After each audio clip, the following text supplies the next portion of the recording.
일주당 29배 의결권, 쿠팡 김범석 슈퍼 주식 갖는다.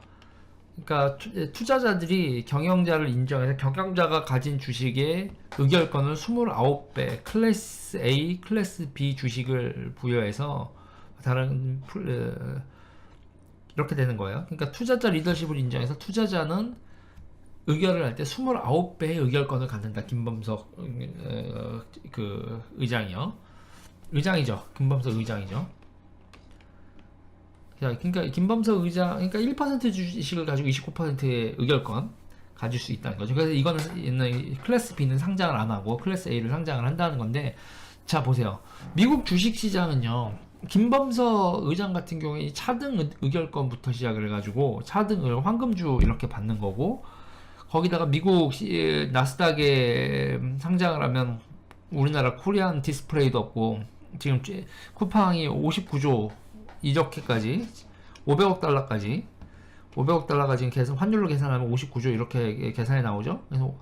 그래서 이게 왔다 갔다 하긴 하지만 환율 따라서 그래도 500억 달러 정도의 평가를 받을 수 있다 이런 얘기가 나오죠. 자, 여기서 중요한 건요, 전혀 쿠팡이 이랬다라는 거를 얘기하려고 라이브를 킨 건 아니고, 자 보세요. 우리나라 기업들이 앞으로 상장을 할 때 우리나라 주식시장을 골라야 될 이유가 있어요. 그쵸? 경영권 방어도 되고, 상속세 오지게 내야 되고, 경영권 방어도 힘든 한국 주식시장을 선택해야 될 이유가 뭐가 있어요? 옛날 어르신들이야, 뭐 이병철 회장이나 정주영 회장이나 그 당시에 선택의 여지가 없이 우리나라를 선택을 했다고 해도, 지금 젊은 사람들 벤처기업들이요, 우리나라 주식시장을 고려해야 될 이유가 뭐가 있냐고. 없잖아.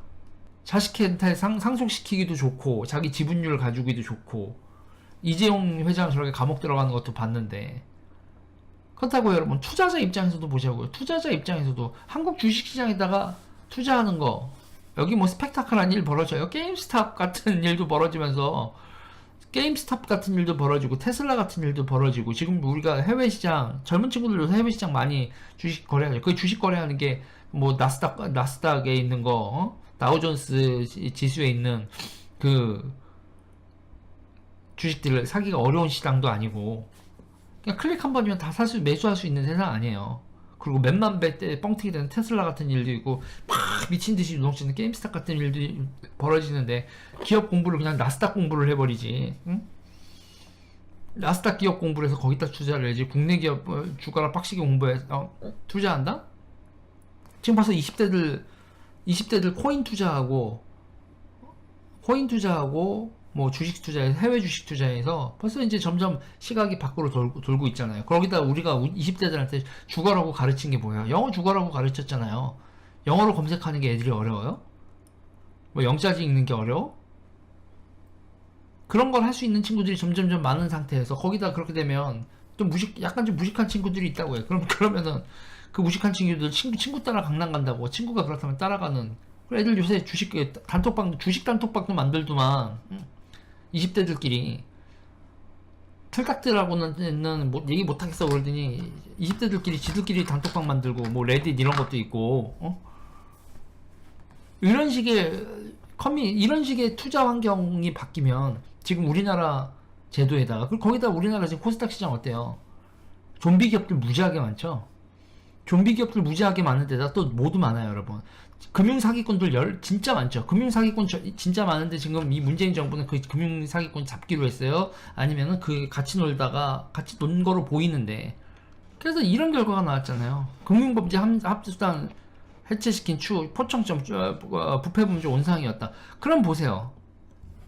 미국의 SEC를 믿어요? 미국의 SEC 어느 정도 믿음 가져? SEC, Security, 뭐죠? Exchange Committee, 이렇게 돼. 미국 금융감독위원회 이렇게 번역을 하면 되나요? 생각을 해보세요. 그 미국의 미국은 금융시장에서 밑장 빼다가 걸리면 25년, 30년, 뭐 몇백 년도 살죠? 앨런 같은 경우에는 몇백 년 정도 나오지 않았어요? 거기다 사실상 종신형이죠. 회계부정이라든지 사기꾼에 대해서 미국은 엄청나게 엄밀하게 조사하고 가혹하게 처벌을 하잖아요. 그러면 지금 대한민국 젊은이들 사이에서, 그럼 찌라시 돌리고 작전하고 있는 거기에 금융 쪽이나 이렇게 거기 끼어 있지 못하면 자기네들이 소외 있고 작전에 나간다는 거 개미로서 탈탈 털리는 걸 아는데 한국 시장을 왜 선택을 해요? 매력 없고 규제 많고 사기꾼 많으면 누가 여기다가 투자를 하냐고. 근데 문재인 정부는 규제 많고 사기꾼 많고 최악은 다 갖추고 있잖아. 이런 경제가 무너지는 거라고. 그렇잖아요, 여러분. 사기꾼 많고 매력적인 기업 없고 규제 많고 거기다가 나는 또 그렇다고 저 자식한테 물려줄 때 정말 지랄 맞고 이러면 대한민국 국부가 다 해외로 빠져나가지. 그러면서 더 웃긴 거 이러면서 있잖아요. 제가 여기서 물어볼게요. 대한민국에서 지금 민주당 정부에서 자식들 자녀 보내고 뭐 미국으로 자녀 보내고 하는 사람들 많죠. 그렇게 반미를 그렇게 젊었을 때 외쳐대던 인간들이 자식들 미국으로 여러분 자식만 보냈을까? 돈도 보냈을까? 한국의 정치인이요. 한국의 정치인 지금 보수 진보 가릴 건 없는데 나는 진보 애들 니들한테 더하는 니네는 그런 걸 욕을 했잖아. 이명박 BBK 가지고 욕하고 자금 세탁한다고 욕을 했잖아. 얘들이야 여러분. 나라에서 보조금 삥땅 치고 사기를 친 다음에 미국으로 돈 보내는 건 지금 민주당 애들이 더 한 것 같지 않아? 그래서 금융범죄 합동수사단까지 해체시켜버리잖아요. 뭐하는 새끼들이야 얘네들은? 이러면 젊은이들이 떠났다고 쳐요. 그럼 기관 투자자들도 한국 주식 시장에 계속 있겠어요? 그리고 여기서 보세요. 쿠팡 같은 경우도 한국 기관 투자자들이 쿠팡에 투자했어요? 그러니까 유니콘 기업을 키우고 뭐를 하는 데 있어서 한국의 엔젤 투자자들이나 벤처 투자 같은 게 작동을 하냐고요. 온갖 사기꾼만 하잖아. 프로젝트 파이낸싱이라는 것 자체가 부동산 사기 이런 프로젝트 파이낸싱 같은 거나 넘쳐나고 수수료 따먹는 대출이나 많고 신용대출이나 많이 하지. 주담대 이런 거나 하고 돈 따먹기나 하지. 기업을 키우는 투자 지금 대한민국이 작동해요? 그리고 우리나라에서도 봐야 될 게 있어요. 지금 유니콘 기업들도 어떻게 돼요? 기업을 키운 다음에 대한민국에서 영업 활동을 합니까? 아니면은 회사가 그냥 매각을 해버립니까? 미국으로 매각을 해버리고 이렇게 되면 영업 활동이 돼야 유니콘 기업이 커서. 그래서 쿠팡 같은 경우에는 어쨌든 간에 우리나라에서 유통을 바꾸고만 하죠. 그리고 쿠팡맨들도 고용하고 뭐 하는데 생각을 해볼 게 있어요. 그러면 지금 쿠팡은 이게 완전히 새로운 게 생기는 게 아니라 기존 걸 죽이면서 생기는 거예요.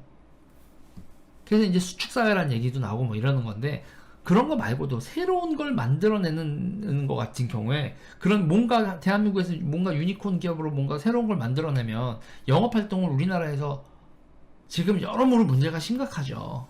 그러면 고용 유발 효과 이런 것도 떨어지고 상당히 문제가 심각한데, 한국 정치인들은 여러분 이런 거에 대한 이해를 하고 있는 새끼들도 더럽게 없다니까.